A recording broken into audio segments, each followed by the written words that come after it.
What happens to Baby Yoda after The Mandalorian? Just a heads up before we start, this video obviously will contain spoilers for the end of Season 2, so if you clicked without realizing, you might want to click away now. It was a heart-wrenching moment seeing The Mandalorian and Baby Yoda part ways. I mean, man, this hurt more than I ever expected. Even though I guess we all knew it was eventually coming. Eventually, the Mando would complete his quest, find the Jedi, and deliver the child back to his kind. But what happens next? There are so many questions left unanswered, so many new questions we need answers to, and today I'm going to be discussing what could happen next for Baby Yoda. Will he be training alongside Ben Solo at Luke's new academy? Was he there when Ben destroyed the academy? Or will he be reunited with Din sooner than expected? No, hold them apart.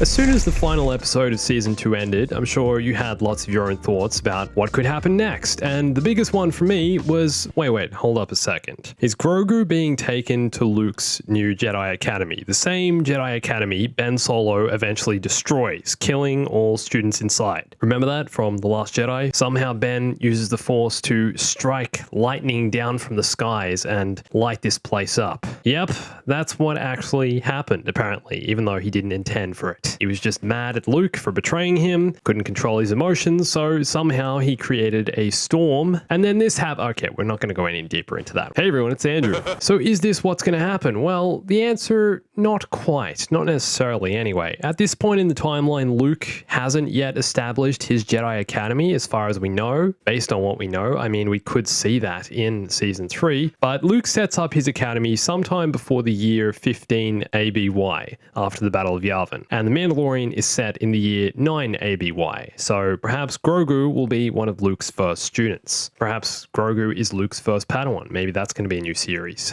Now, bringing Luke into this is quite a big deal, if you didn't notice, because if Din and Baby Yoda are going to one day be reunited in what will possibly be the most emotional moment in all of Star Wars, man, that's going to be amazing, then Luke somehow needs to be involved, right? Luke would need to hand Baby Yoda back to the Mando, unless something goes terribly wrong. It doesn't seem likely we'll be seeing more of Luke anytime soon. His appearance in the Mando is more of a cameo than someone who's going to be a recurring character. Luke, especially at this point in the saga, is one of those characters I don't think they're going to use too often. They need to protect his legacy, protect the Skywalker saga, you know, just like the sequels did. Oh boy. Sorry, I don't mean to hate on the sequels. There are definitely parts of my like, just some parts I don't agree with. Ski speeders are fun, right? And I don't think they'll be doing this CGI Mark Hamill again anytime soon. I've seen a lot of people talking about Sebastian Stan being able to play the role. He's already working with Disney in the Marvel universe. Would they really go for another actor for Luke though? I mean, how can someone who's not Mark Hamill take on this role? Apart from this little guy right here. Can you imagine growing up one day to find out you played Luke Skywalker when you were less than 1 year old? What a life.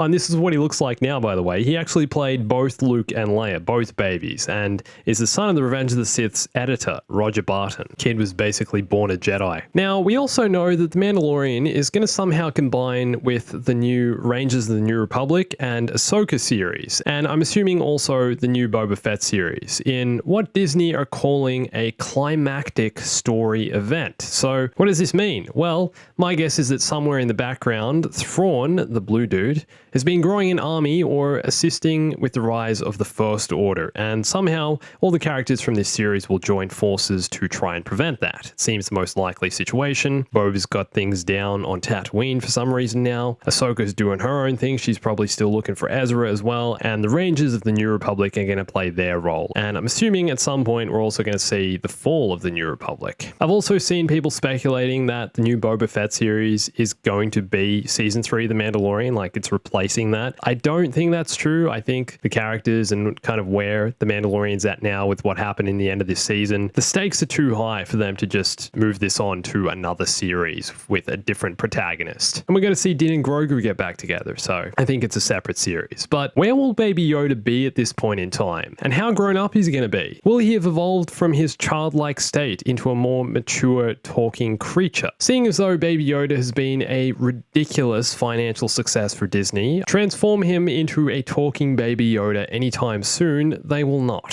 Seriously, as cute and adorable as Baby Yoda is, he's done wonders for Disney's financials. Whoever thought putting Baby and Yoda in the same character would be so genius? Now, there's also the question of whether other surviving Jedi will show up in the next season and assist with Grogu's training. It's this climactic story event they're talking about that has me wondering, is Ezra Bridger going to show up at Luke's academy? Will Ahsoka drop by at one point? And what about someone like Mace Windu? A lot of speculation around Mace Windu and his survival. Of course he didn't die in Revenge of the Sith. That's why George threw him out the window instead of getting him stabbed. It gives them options for the future. You know, you can't kill off Samuel L. Jackson. What are they thinking? Man's invincible. I think if Mace was to show up, it's more likely we'd be seeing him in the Obi-Wan series. But, I mean, who knows? Maybe he's been hiding off somewhere distant in the galaxy, recovering from his injuries. That'd be a major climactic event, something they're looking for. I think there's also going to be more to come from Moff Gideon. Feels like he's going to stick around for a while and cause more issues for our protagonists. Even though at the end of the season he's in the custody of the New Republic, he'll probably find a way to weasel himself out of there and regroup with the Empire. Remember, there's still something going on in the background with Grogu's DNA. All of this is still kind of a mystery, but it seems like Gideon is trying to extract the midi-chlorians from Grogu and place them into a non-force sensitive being. It seems that way anyway. I've seen some people saying this is for Palpatine and is part of the cloning process used to create the Palpatine we saw in The Rise of Skywalker, which is an actual clone of the dead Palpatine, and also the process used to create Snoke. But I'm not so sure about this. I'm not sure they're going to want to cross these stories with what happens in the sequels. I feel like maybe Gideon just wants the power for himself, or wants to create an army of Force-using Imperial soldiers. I mean, he was obsessed with the Dark Troopers, and we saw how easily Luke dispatched of them, but how would Luke go up against a small army of Force users? Wasn't it great seeing the fear in Gideon's eyes once Luke showed up as well? Gideon knew right from the start he was screwed. Bro, when Gideon saw Luke, he went ballistic, trying to kill everyone, even himself. Now, I just wanted to bring this up as well. There was another comment left on my last Mandalorian video by Derek DC. It was such a perfect season finale, but man, it would have been even better if Mando rolled the shift and knob ball over to Grogu Baby Yoda as they parted ways. Man, okay. Gonna make me cry again, but if this happened, I guarantee I would have started bawling.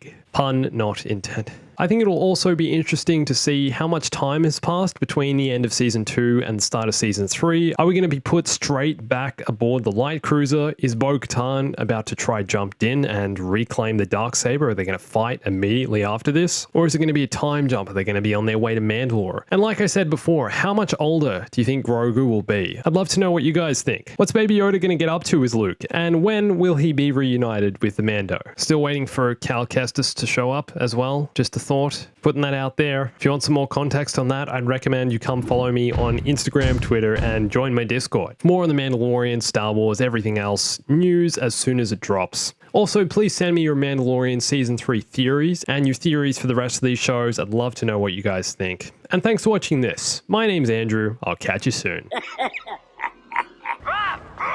Stay bombastic.